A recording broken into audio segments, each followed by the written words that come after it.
Everybody, thank you for coming back and congratulations on finding the room that is furthest away from Lecture Theatre 2. But this is probably the extent that you guys will be travelling. We have the amazing Paige and the amazing Ard who are sorting out air conditioning. This is exciting. Welcome to Australia. It gets warm here, spoiler. One of the things that we've learnt is that if you are having difficulty connecting to the Wi-Fi, some people have actually put their email address as opposed to just their fan in. So if you have had some difficulties, put your whole email address in. If not, again, visit this particular slide. We're going to jump around a little bit today. I'd like to introduce you to the amazing Hakeem.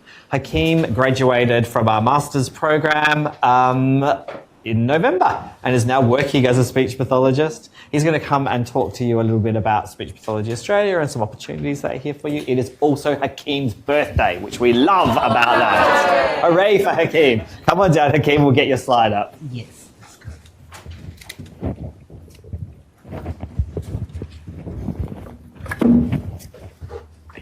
Yes, hello everyone. I'm Hakeem.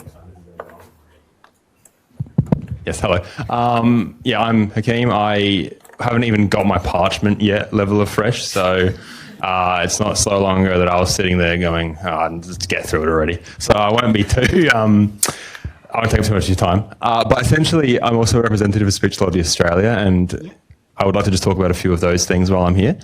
First of all, with Speech Pathology Australia, you'll learn that you need to pay if you're going to be a private speech pathologist to be registered with them yearly. So we'd like to actually make that go somewhere in terms of the money that you're paying, and we'd like to offer you guys an opportunity to come to sort of like a mingling barbecue that we're running in 2 weeks' time on March the 8th.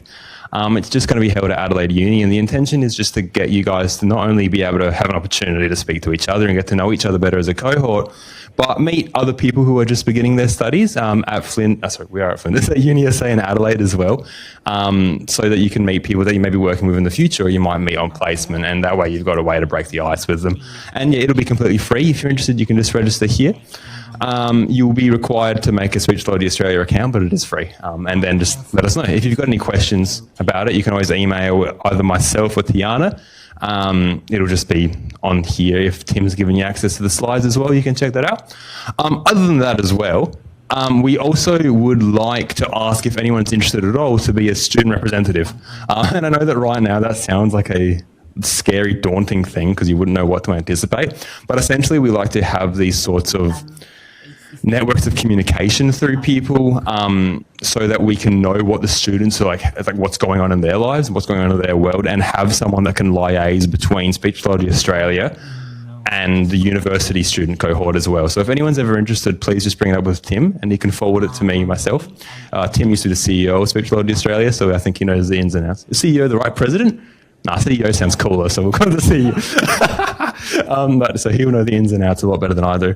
In terms of what we would expect as a representative, it's just come to our monthly meeting on Teams, just listen to what's happening and know that's it. You don't have to do anything else. So if anyone at all wants to kind of do that and kind of get involved with Speech Pathology Australia, just let Tim know, and then he can put you through to me or to another representative. But that's pretty much it. Thank you everyone for your time, and I'll see you around. I work with the first years as well as of next week.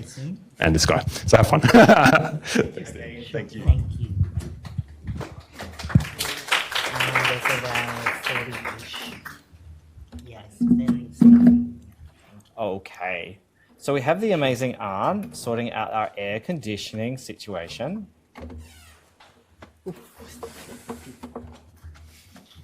Any joy, Arn? Do we hear anything from air conditioning people? No coming here. Brilliant. Thank you. Okay, so please suffer along with us for a little bit. We'll try and get through this as quickly as we possibly can.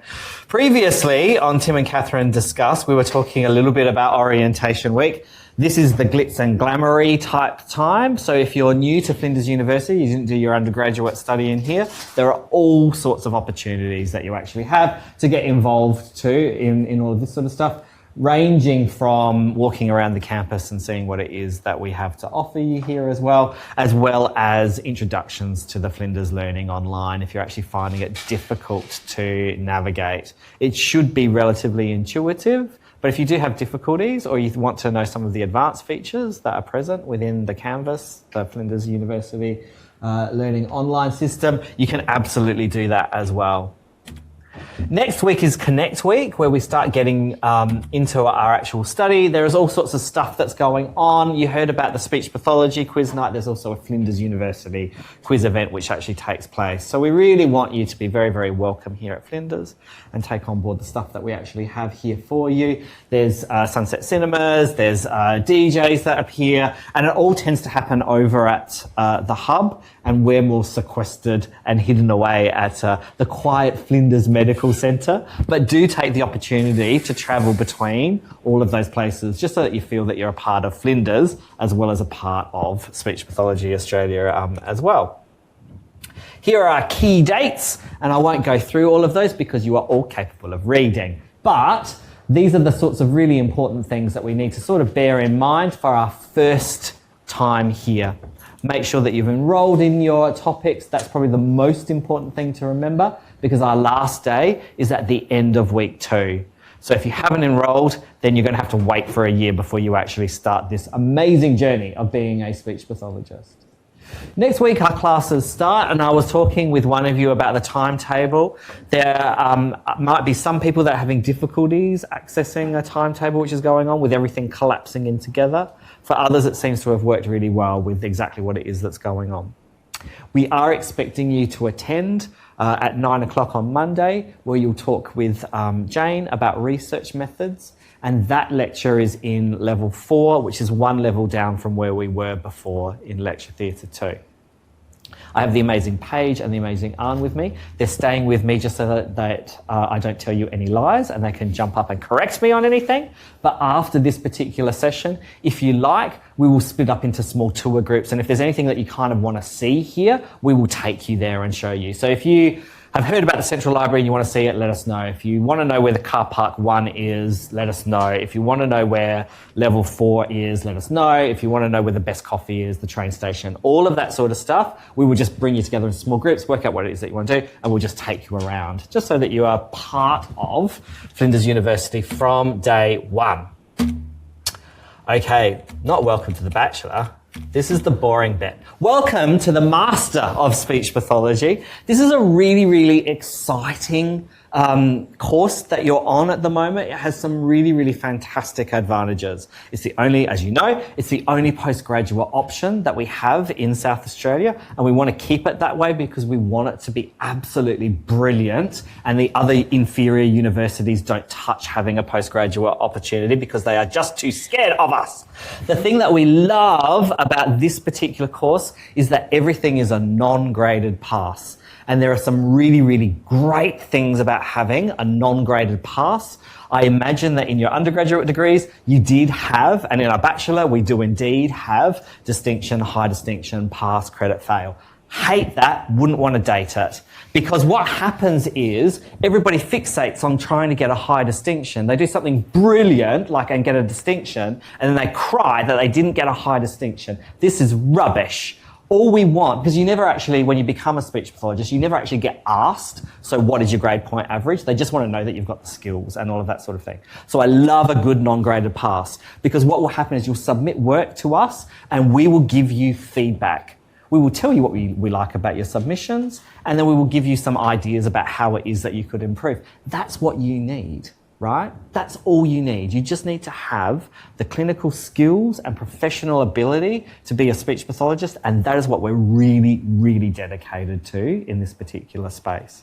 We are very, very keen to make you the best speech pathologists that you absolutely can be, so that the other inferior universities continue to hate us because we are just so incredibly good. But we want you to engage within that. One of the things that we love about the Master of Speech Pathology is that we attract people from all over the world. And I'm hoping that everybody here is represented. Is there any countries that have been missed? Which one, Aunt? Vietnam. Oh, I'm so sorry. What else did I miss? Well, I'm a PR, so do I count as Australia now? I don't know. You tell me. Otherwise, What are you feeling? I feel mixed. You feel mixed. So tell me what I should be up here. USA. My apologies, USA. But that's even better, even more exciting that we've got Vietnam and USA, and my apologies for missing those particular places out. But this is not bad considering that we've got 50 graduates, postgraduates in this course, and 8 different countries represented from here. Communication is a universal thing, and having everybody's abilities, cultural perspectives, languages potentially mixed into this particular environment is amazing. And Arn is amazing at different sort of linguistic systems from all over the world and pulling all of that sort of stuff in together. It's a really, really exciting place. We will learn so much about culture over the next couple of years, and not just Australian culture. Yes, we are working you towards being eligible for a Speech Pathology Australia membership, but we want you to be a global speech pathologist with all of those kinds of abilities and what comes with. It means that your experiences are all mixed together, and we need you guys to work together incredibly well. This is us. And so what I thought we might do is we might spend a little bit of time just piecing together the sorts of topics that you'll be studying in the first semester, and you get to meet all of us as topic coordinators, and please feel free to contact us. Would you like to go first and talk about your amazing stuff? The topics, you mean? Yeah, why not? Oh, all right. So in 9121, it's sort of very, very content-heavy topics. So fair warning. So we have 3 content streams in this topic. You have anatomy and physiology, you have research methods in speech path, and also you have linguistics and phonetics. So we're trying to dump a lot into you, but please rest assured that I would just copy what Lauren said. Lauren is our past course coordinator. This year is a marinating state. So even though you feel a lot of things or contents are overwhelming, just take it one step at a time. And thanks God for the non-graded parts as well. So you don't have to compete 3 content streams achieving a maximum score, but this is just a marinated state. And again, our curriculum is also designed to be a spiral, meaning that you will revisit these content as you're going further. So that's 9121 in a nutshell. Very content heavy, but please take it one step at a time.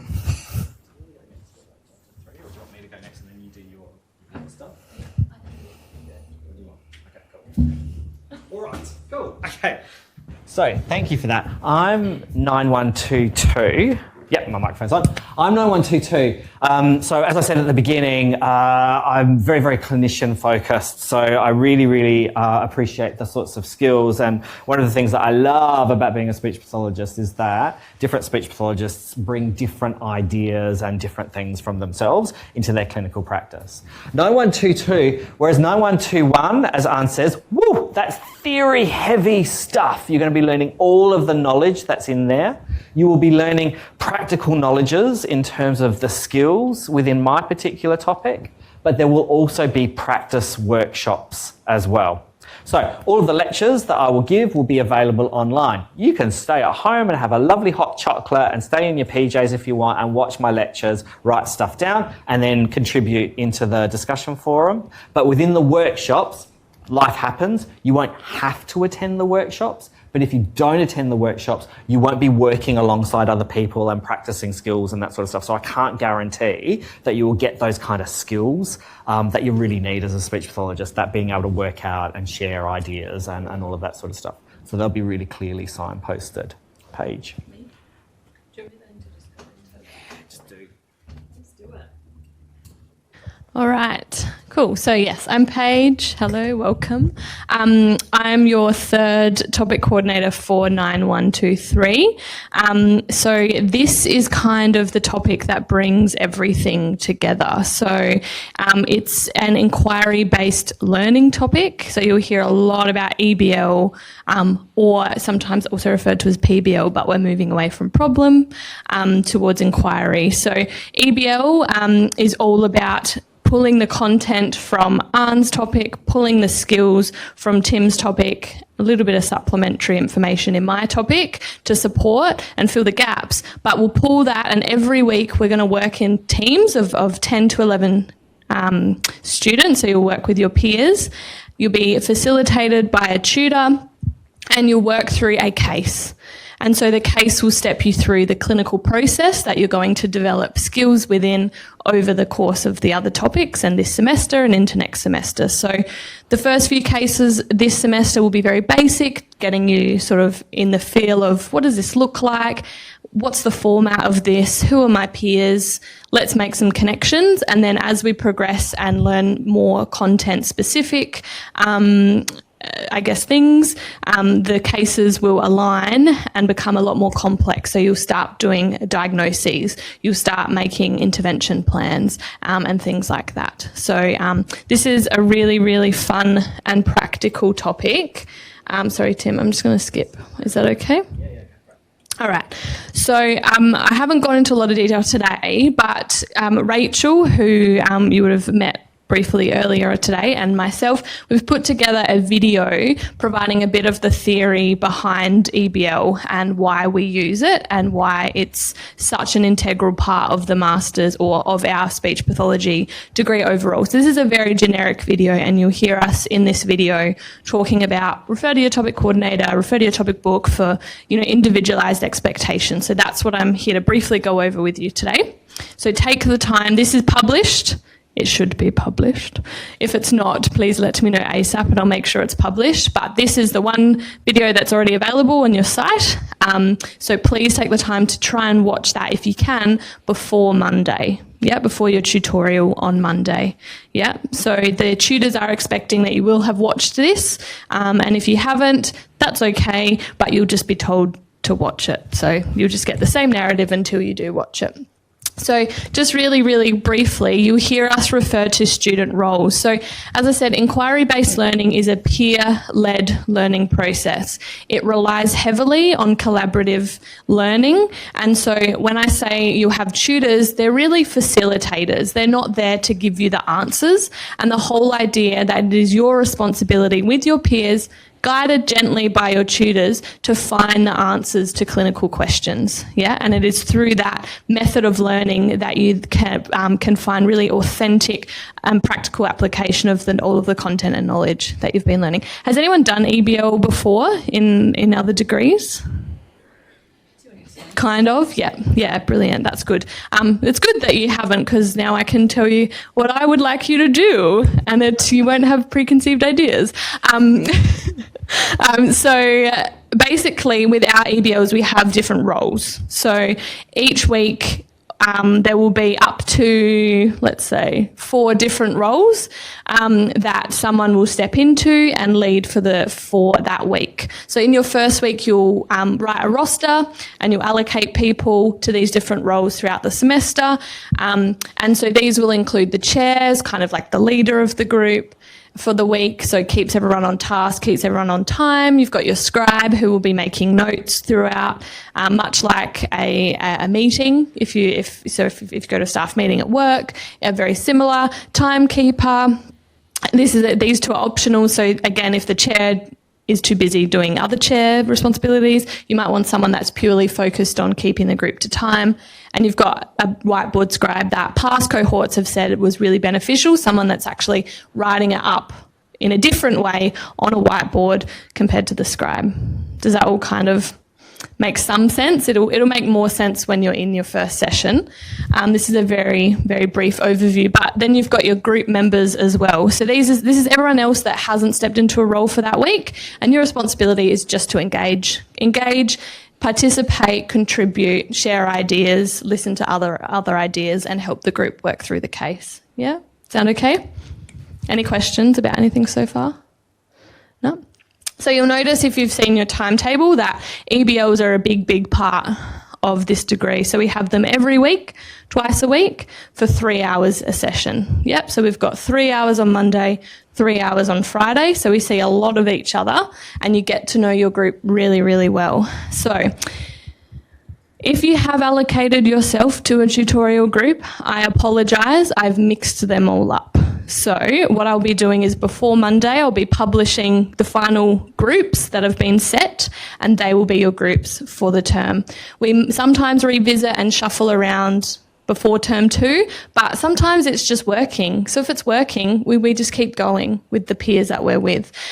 The reason is that because we're so diverse as a group, I've tried to really make each group as diverse as possible. So we're sharing different perspectives with each other, and you're getting to meet people that you might not normally, hang out with or I guess approach, on a regular basis. So it's just to really facilitate that shared perspective sharing, I guess.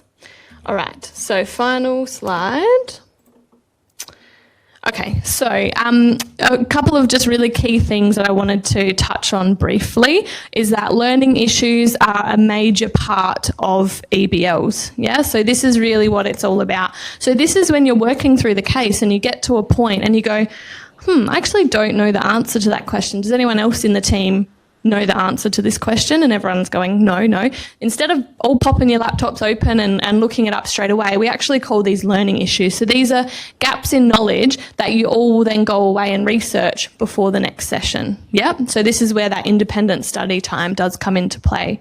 Okay. So after every tutorial session, unless it is the last part of a case, which will become clear when it's like part 3 of Kate Paxton or whatever, but unless it's the last part, every case should have 2 to 3 learning issues that correspond. Yep. So things that your group was like, that's something I don't know about, and that's something I want to know more about. And so we're going to go away independently, research that, and bring it back to the group at the start of the next session. Yep. Any questions about that? No? As I said, tutors will run you through all of this as well. Discussion forum as well. So we have a discussion forum both within your private groups. So there'll be functionality on Canvas that you can have your own kind of homepage with those peers, and a whole cohort discussion. We really want to see this super active this year. There's a tendency that people can get a bit complacent and stop using it and just chat within your peers, but that means that I can't see what you're doing and your tutors can't see what you're doing behind the scenes. So we really promote the use of a discussion forum across all of the topics, but in EBL we really like to see you posting your learning issues, posting summaries of your research. What have you found this week? Sharing resources, because that is what it's all about within speech pathology, is sharing with others, yeah? And I guess building up that knowledge base, because what I've found someone else might not have, and vice versa. Yep. Okay. So finally, the last 2 points there is that EBL is an assessment of your professional behaviour and your ability to demonstrate professional behaviour. And this is one of the assessments that is a must pass. So that leads into that these sessions, we don't entitle them compulsory, but if you don't attend, there is a risk that you won't pass the topic. So of course things come up, life happens, but they are, I guess, at your discretion to attend all of them to, one, benefit other students because they get to engage in really rich discussion with you and your team members, but also to ensure that you're putting yourself ahead for that final assessment where your tutors will be looking at the professional skills and competencies that you have demonstrated throughout the tutorials. Yep. Again, don't panic too much about that. We'll go into detail. It is more, again, as Tim said, just those checkpoints and milestones of ensuring that you are demonstrating the skills that you will need to be demonstrating in order to become a speech pathologist at the end of this degree. The self-evaluation as well ties into that. Am I going for too long? No, you're doing it. Okay, all right. I'll just finish one last thing because I find I'm just going to show you what it looks like. This is my view as well, not your view. So you'll see some of this, and then as I publish more, you'll see it pop up on your side as well. So that's probably a good tip. Just keep checking because we're going to be publishing little bits and pieces over the next week or so. Okay, so each week you'll see this, and this will all be published. So it will show up for you eventually, so by Monday for sure. And each week you'll see your case sitting in underneath any of the lectures and things, okay? So what we've done this year, that is also sitting there, but just needs a final update. And so every week you'll be able to double check where your room is and who your group is if you've forgotten, or if you need to double check a name of someone, it'll all be there. Okay. So then every week, little spoiler alert for the first case, but that's fine.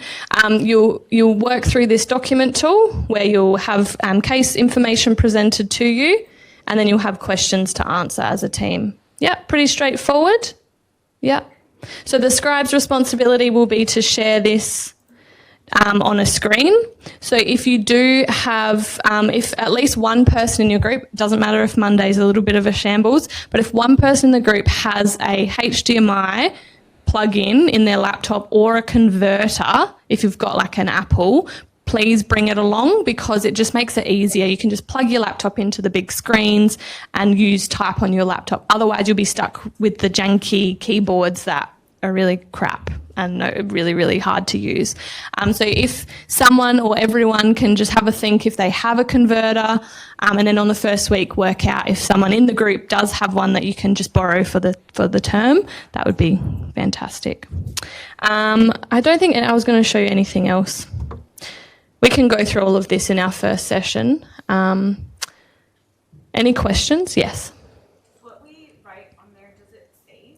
It does, yeah. So what you'll do is you'll keep clicking through, and then at the end, you'll be able to export it into a Word document. Okay. Yeah. It won't save. It does not save, yes. So you have to finish it and then export it. If you don't export it, it'll delete. I'm fairly sure. Arn, correct? Thank you, Arn.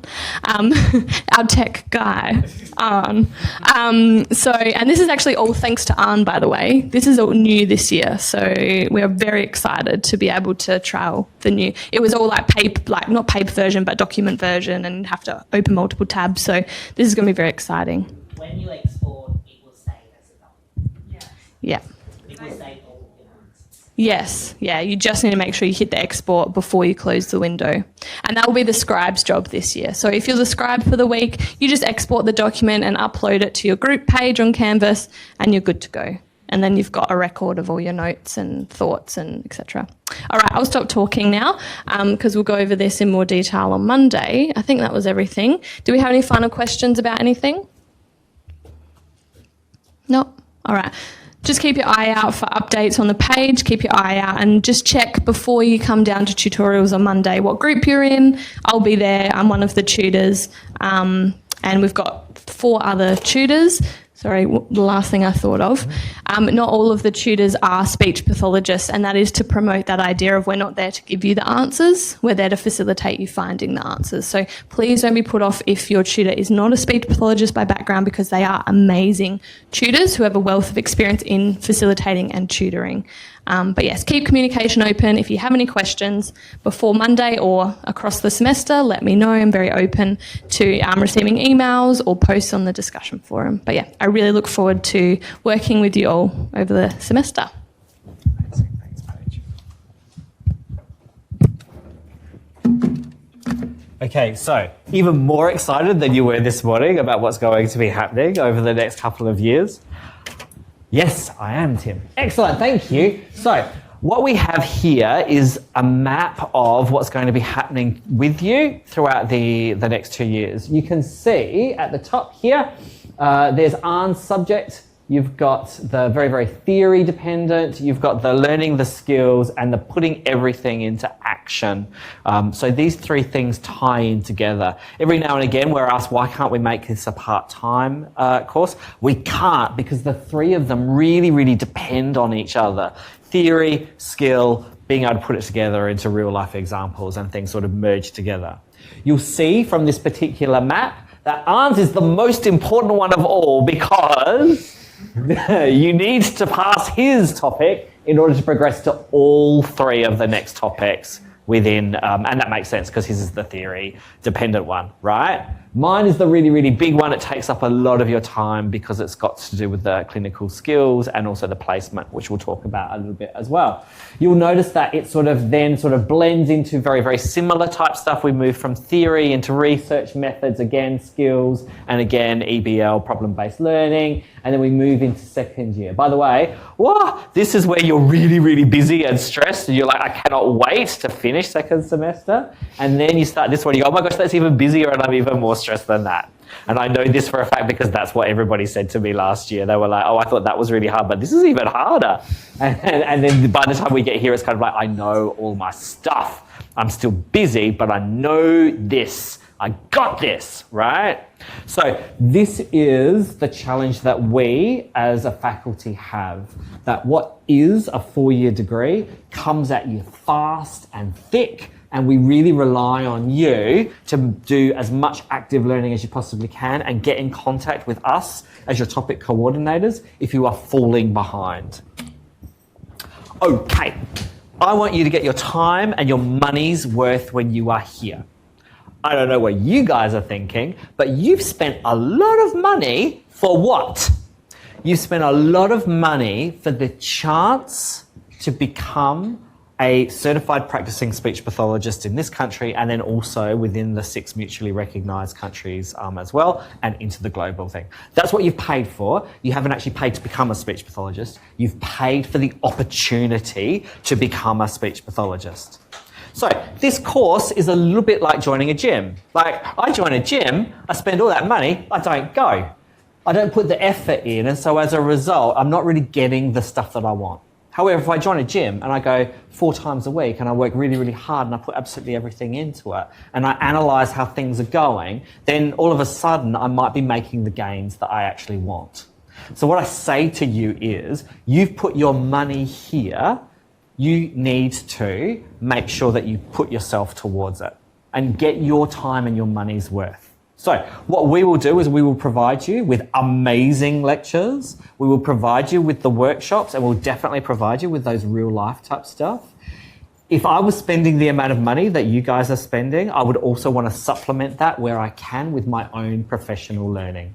Because what will happen is you will discover something in Paige's topic that will fire you up. You will be like, oh my gosh, we are not doing enough for people who have loads and loads of languages at their disposal. Or you might be fired up by Arne, who will talk to you about phonology and the sorts of phonologies that happen within the world, and there's not enough research, Arne will say, in this particular area. Fire up and do your research about that. Because the cohort that I went through with, I'm still in contact with, were all really, really different, because actually, although your topics are all the same, your interests will be different. Having said that, do not burn yourself out, okay? So now I'm contradicting myself. Make sure that your life comes first, but your ability to dedicate yourself to stuff also fits in there somewhere, okay? So take time. It is a bit of a whirlwind, but make sure that you do it. Similarly, like a video game, you can buy a video game and you can work your way from start to finish. You could even cheat and go on YouTube and do a walkthrough and just complete the actions as you kind of go as well. But you can also complete the side quests too. So if you're doing a video game and you've got the opportunity to sort of level up in different areas and that sort of stuff, this is what we offer you. And you have seen from all of the faculty members, I mean, like, we get along incredibly well with each other, but my gosh, we argue about what the best type of speech pathology is, because we all believe that we're doing the best speech pathology. So engage with them. If you find out that voice is your passion, absolutely, you must talk to Kat and to Jane about that sort of stuff. They're more than keen to talk to you about it, show you things that might actually reference you, because this is a really, really wide-ranging profession. And I hope you've done your research on it. You could be doing all sorts of really, really cool things, but we're doing all sorts of cool things in different kind of way. Questions, queries, comments, or concerns about getting your time and money's worth? Love that for us. Okay, so as Hakeem said, Speech Pathology Australia is our peak body within Australia. They are the gang of people that decide whether university degrees provide good enough people to join their gang. If you join their gang, then you can work in a private speech pathology organisation and charge Medicare rates. You can work with the NDIS, you can do all of that sort of stuff. Speech Pathology Australia guarantee that your study is good enough. And we're even better than that, we're fearless. but they look at our programs and make 100% sure that things are going on. They represent the profession and they absolutely punch well above their weight. The stuff that Speech Pathology Australia did during the pandemic was amazing and taken up by the other bigger organisations which are there. I'm a very, very strong believer in that. And Hakeem, as you saw, was the Speech Pathology Australia representative when he was here. We really would like one of you to think about doing that. It means that you will liaise with Speech Pathology Australia, blah, blah, blah, blah. However, right, get to the point. This is the point. So, Speech Pathology Australia, genius that they are, have made the first year of membership free if you're in the first year of your course. So all you need to do is access the website and then show that you are enrolled in this particular course. You will get your first year free. This means that you will get access to all of their position statements. It means that you will get access to all of their clinical guidelines about what's the best way to work with people with research, which means that you'll be able to put that into your assignments and more than likely pass because it is world-class research. They can only publish that sort of thing as well. But the thing that works really beautifully is that they are incredibly social as well. They produce their own range of podcasts. They want students to be part of their podcast group so that they know what sorts of things to actually put into their podcasts too. They have all sorts of social events which take place. They have all sorts of networking. Their conference is in Adelaide this year.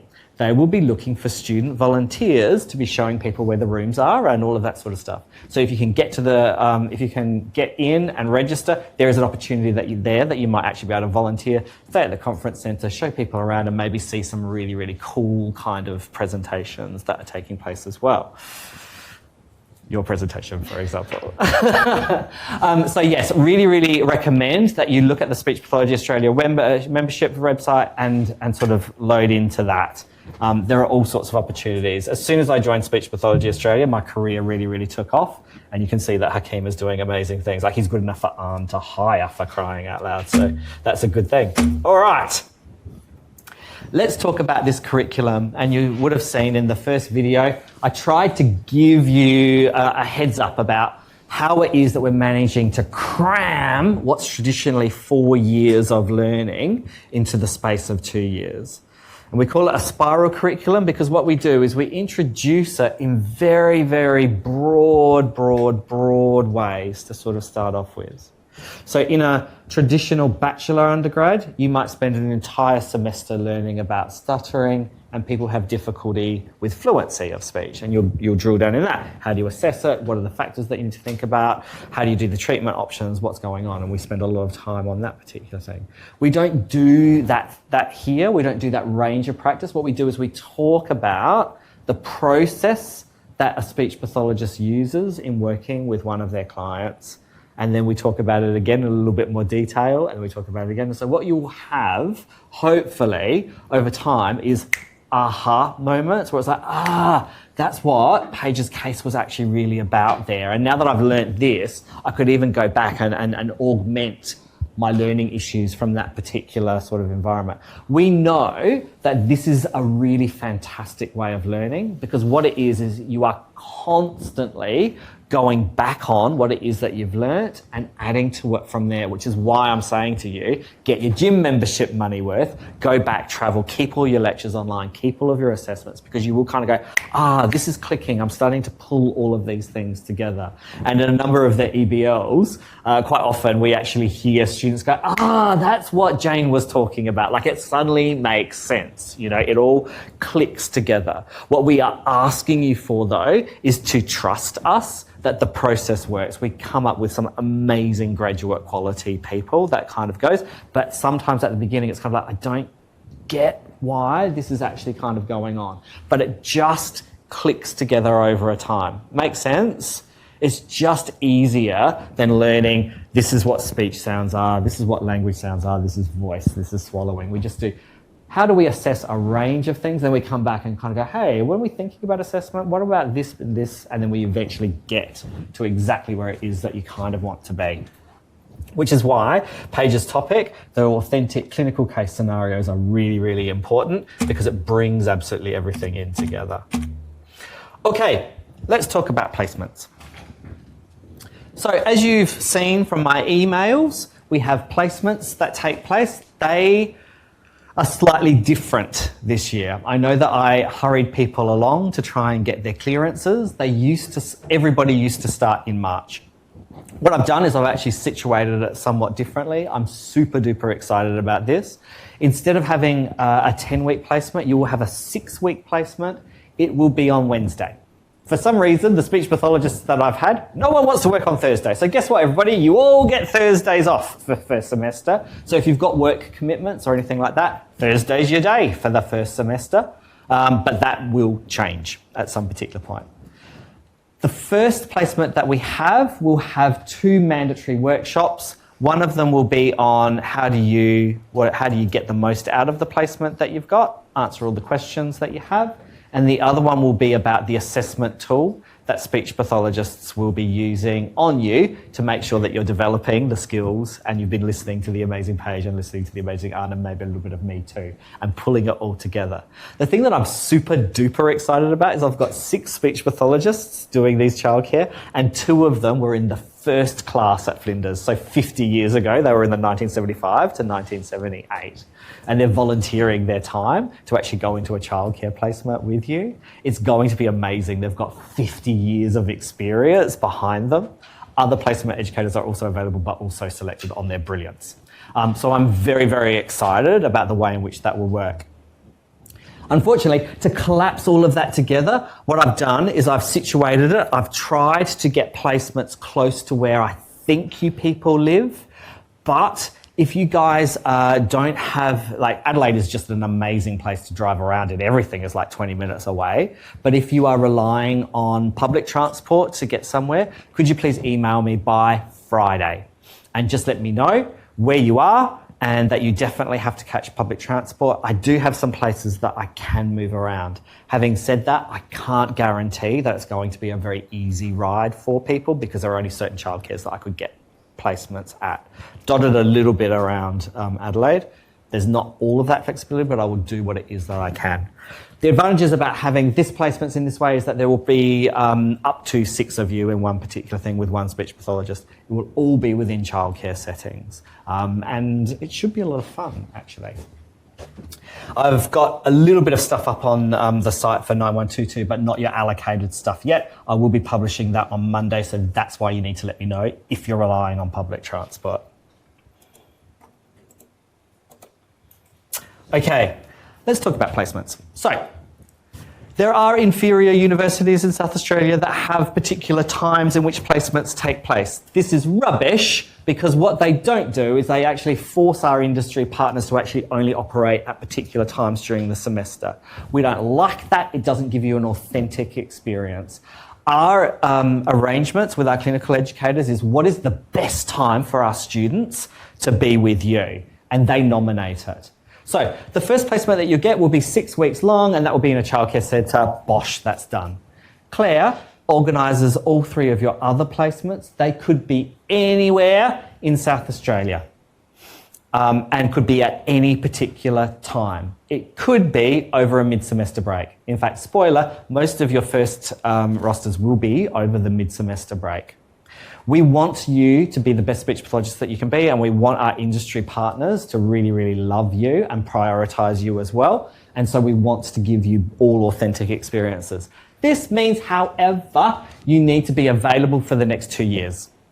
Do not plan a holiday in September. Don't go to Florida in May next year because we can't. We actually can't. Claire works incredibly hard to get all of our placements together, and we can't guarantee. It's a really complex puzzle that she's putting together because she needs, for Speech Pathology Australia, you to have a really decent experience with paediatrics and a really decent experience with adults as well. This is something that we can't budge on. We will be student-centred, but we're being student-centred in terms of making sure that you are the best speech pathologists that you can be. If you are an international student, you will not get a rural placement. And we do have our Bachelor of Allied Health that has started this year. So many placements outside of the Adelaide metropolitan area will actually be taken up by that other course. But there may be other placements which take place. So you need to be aware of that. There are there are different sorts of things that can happen, and that's a liaison with Claire around your own personal circumstances. So, for example, if you are a parent to a very, very small child, we're not going to send you out to Ceduna. But you need to actually make sure that that's there, because actually some of our best clinical experiences take place in the Northern Territory. And as Catherine was hinting at, we actually have one that's in Thailand that we're applying for and hoping to actually have up as well.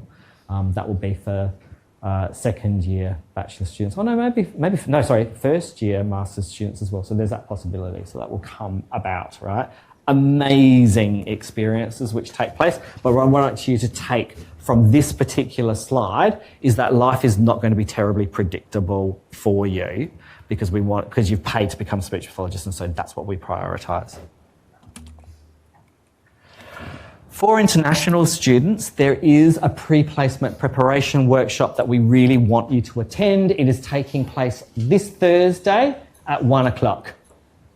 This is the sort of stuff that's going to advantage you, because I worked in the UK for 5 years, and I thought that just moving from, Australia to the UK was going to be really, really easy. Spoiler, it isn't. Moving from one country to another is always going to be somewhat tricky. We've got different ways to access, GPs. We've got all sorts of different document signs. Is the stuff that you've got equally able to be used here? It's a nightmare. So for all international students, I would really like you to go to this 1 o'clock.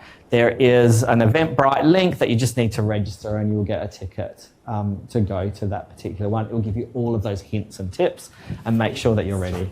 Sorry? It's free. It's free? Free. It's free? Ticket. Yeah, free ticket. Yeah. What? We charge you to do this sort of stuff? Yes, sorry. It is free. We do not charge $500 for you to attend this. It is very important that you're there. Okay, we're almost there. We pride ourselves on our course being student-centred, and for that we make sure that we have student representation on absolutely everything. This means that for each year level we have 2 representatives. Sophia, who you met this morning, is the representative, one of the representatives for the third year bachelor. You guys are new. I'm wondering if we could actually get some volunteers here and now to represent your cohort. What that involves is, unfortunately, you will have to meet with me once a semester and tell me the lowdown on what's actually going on in the actual courses. I'll have other questions that I'll be asking you as well. Your role as a student representative is to be receptive to people. We put your contact details on all our flow sites. That means that your colleagues, if you're concerned about anything, you can go through those representatives. It's all completely anonymous, and we can try and flesh that sort of thing out together. Can I have 2 volunteers now?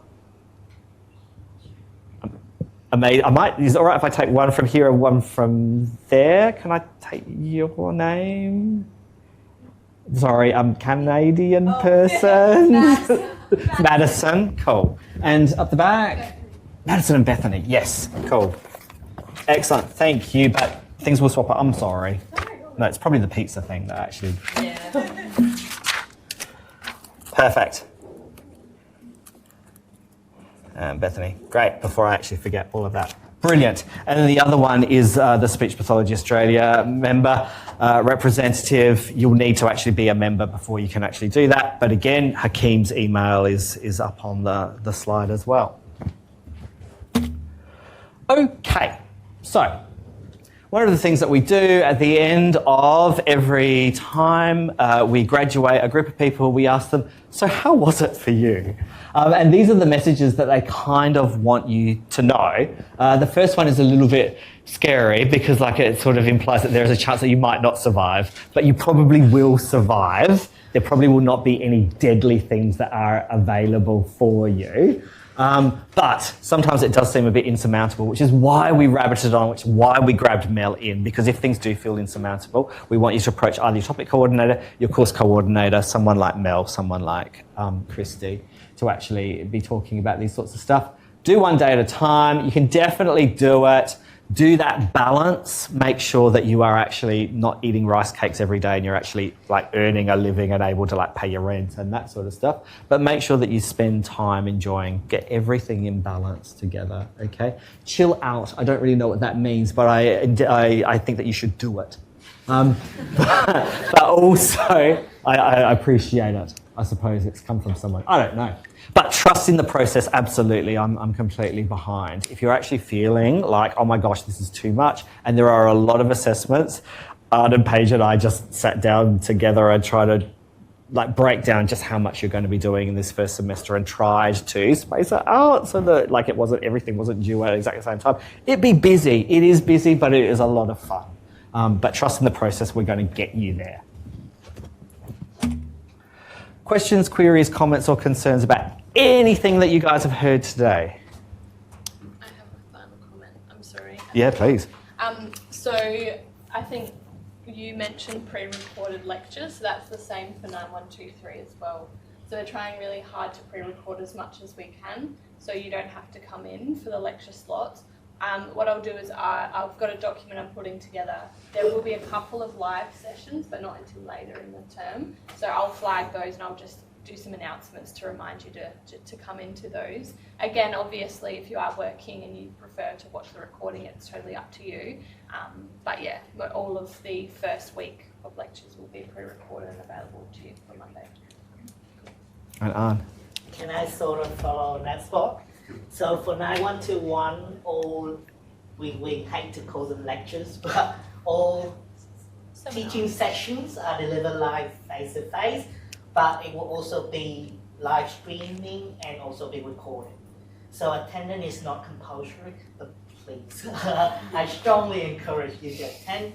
But there won't be any pre-recorded sessions. Everything is delivered live, face-to-face, live streamable, recorded as well, with a recording as well. Yeah.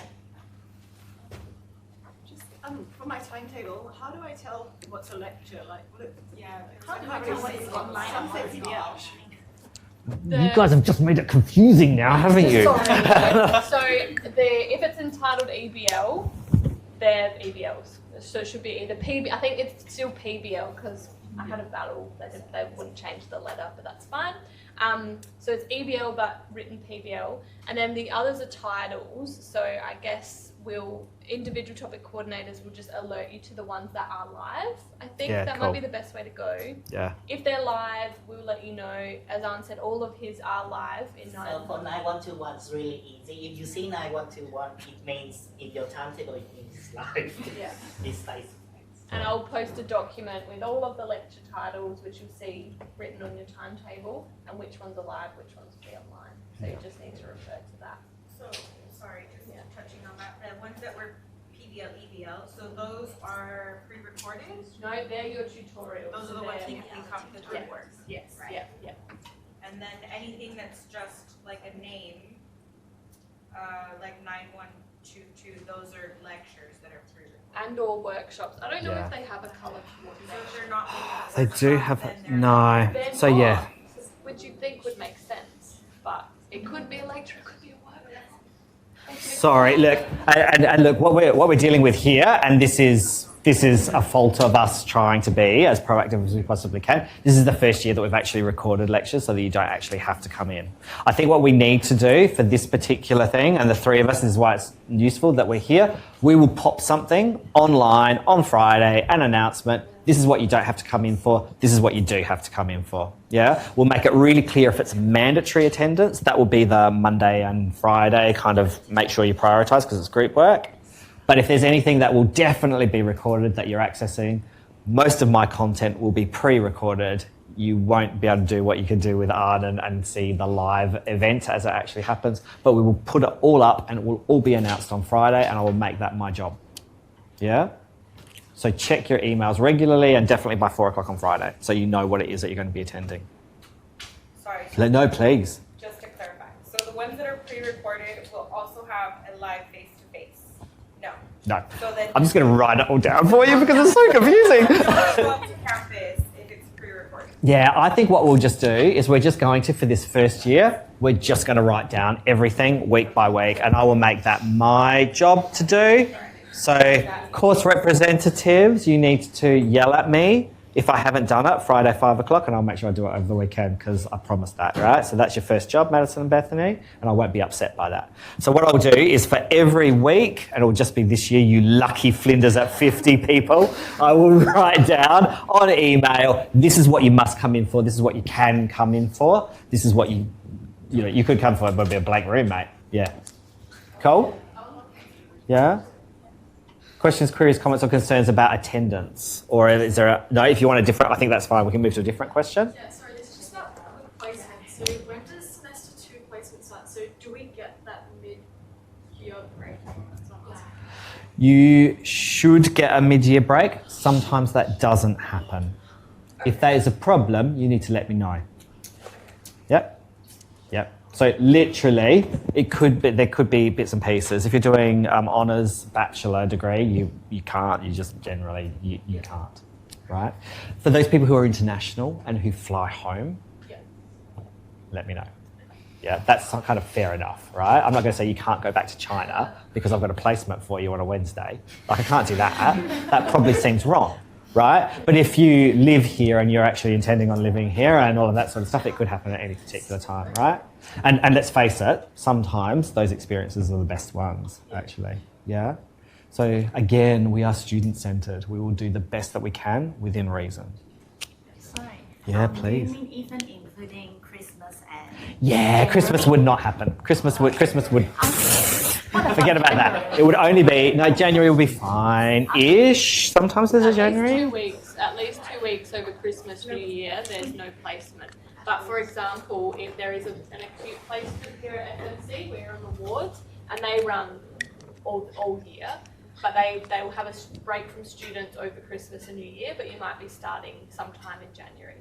Yeah, so you can pretty safely guarantee 2 weeks over Christmas and New Year, you won't be on placement. Even if you are on placement, there will be a break from placement over that period of time. Yeah. If it's like during the January... Sorry, yes. If No. it's during the January period, right? Like how early will we know when the placement is? As soon as we can. As soon as we can. You'll know during the thing. Well, it's not like we sort of go, hey, guess what? Catch you your appointment. You're at the airport and we're like, we found something on the acute wards for you. That would be cruel. We would give you lead in.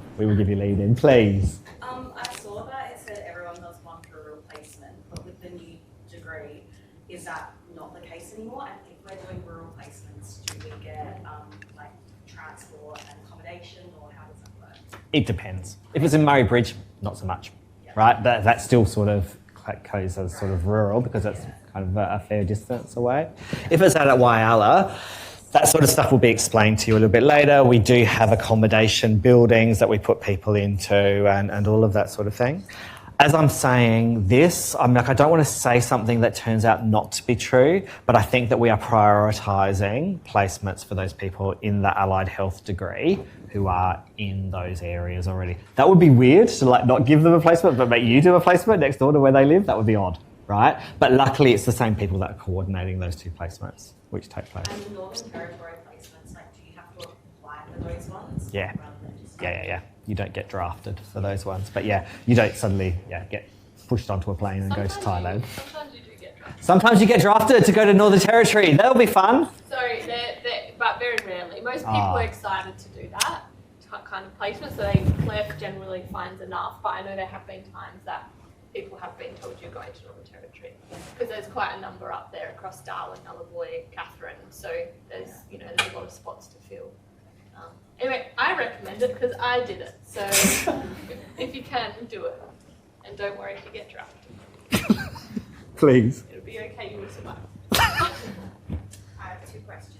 The first one is it possible to offer yourself to do as much of your placement in the breaks as possible?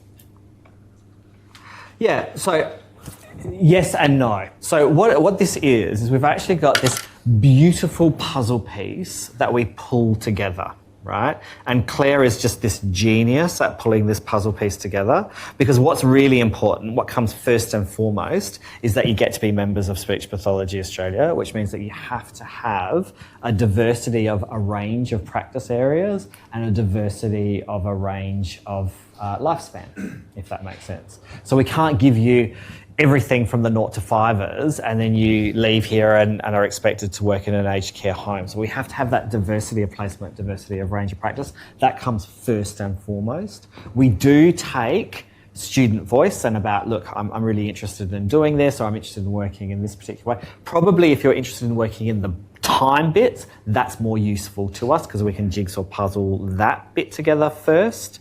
But if somebody were to say, I have to work in the Department for Education, which is what I did when I was an undergraduate, and how they laughed at me, and I didn't end up doing that at all. But like, yeah, I think that it's okay. It's about a communication piece around, look, I'd be really willing to X, Y, Z.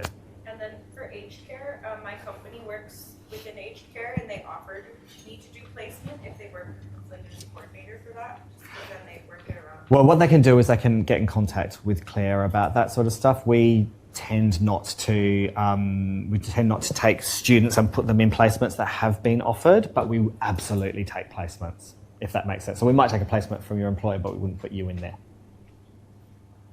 Okay. Yeah? Got it? Because the puzzle piece comes first. Yeah.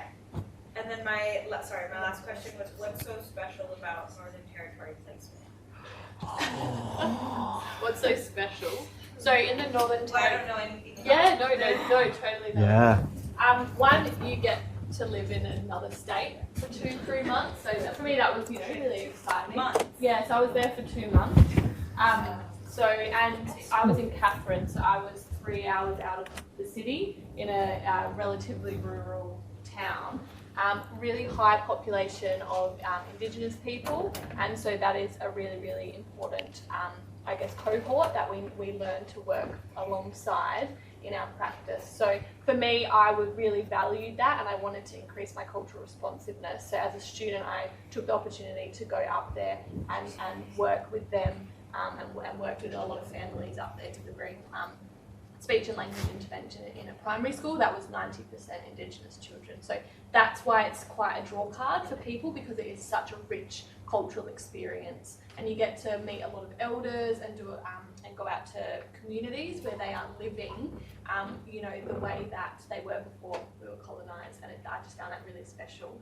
And that it's appealing for some people, it's not so appealing for others. There are a number of factors associated with it, living away from home for a relatively significant amount of time, compared to what some might be used to, and all of that. So yeah, there's a lot to consider, but that's why I liked it.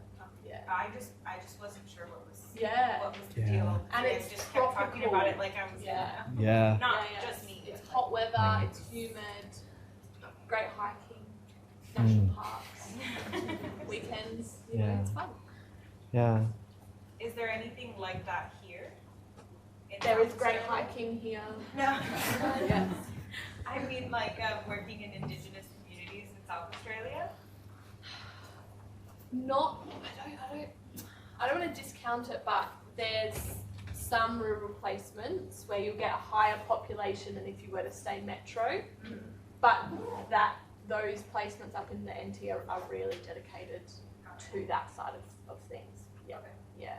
I'm trying to think if I've heard of. Yeah, I don't think that we have industry partners that are Aboriginal health centres at present. Yeah. But of course, most First Nations people actually do live within capital cities. And so there's we're always thinking about working with First Nations people, full stop. But the richness that Paige is sort of describing. Yeah, but just the reason why I had that reaction is that literally we got an email just last week about somebody who had that particular placement, graduated and has moved and is living there and is just living her best life, and like loads and loads of photos, and we're hoping that will come up on like the Flinders website as just being this amazing thing. Like if you got into this degree to help people who don't have a voice, please, of course, that's where you'd want to go. Yeah, amazing. Other questions, queries, comments or concerns? Please. Question about the student membership with Speech Pathology Australia. Yeah. Do you recommend us like getting it as soon as we can, or because is it only the first year that it's free? Right, okay, let's talk about that. So first year is free, correct? Then your next year student membership is $66 for that entire particular year. But if you have joined Speech Pathology Australia for 2 years, you get a significant discount in your first year of being a member of Speech Pathology Australia, much more than $66, right? So it actually makes sense. It'll pay off in the long run in terms of the dollar amount to actually transfer in. And you must be a member of Speech Pathology Australia if you're going to work in this country in a private practice charging Medicare or the NDIS, because that's how we actually work out who is a certified practicing, therefore keeps up their professional knowledge speech pathologist. So there is that. So if you're going to be working in private practice in any way, shape or form, and let's face it, that's like 60% of speech pathologists in Australia. It just makes sense, really. Cool. Is that different to like working for a hospital? Yes, hospitals are in a public system, so as a result, they want people who are eligible for Speech Pathology Australia membership. If I were asked, do you want to be treated by this hospital speech pathologist who is not a member of Speech Pathology Australia or who is? And I go, well, that means that they've actually done all of they've kept up their professional development, they're culturally responsive, they're actually able to do all of that sort of stuff. I'll go with that person, thank you, as opposed to somebody that graduated 50 years ago and hasn't done anything and is still practicing like 1975 in a hospital. Ain't doing it. Yeah, cool. So yeah, that's my slightly influenced answer to that. But yes, you don't have to be a member of Speech Pathology Australia to work in all areas. You don't even need to be a member of SPA to work in a university. Cool. Any other? My gosh, I'm living for just this interactivity. I was expecting just like quietness and we would just all traipse off. Any other questions, queries, comments, or concerns from you? Well, we're really, really excited to welcome you to what is an incredibly rewarding profession, and we hope to guide you on that particular way. Now, it might be that you have had more than enough since 9:30. Please do traipse off home or to the tavern or whatever it is that you kind of want to do here. Go and see the hub and see some of the OWIC stuff. If there is anything that you would like to do in terms of the three of us take you around and show you things, like the first place that you need to be on Monday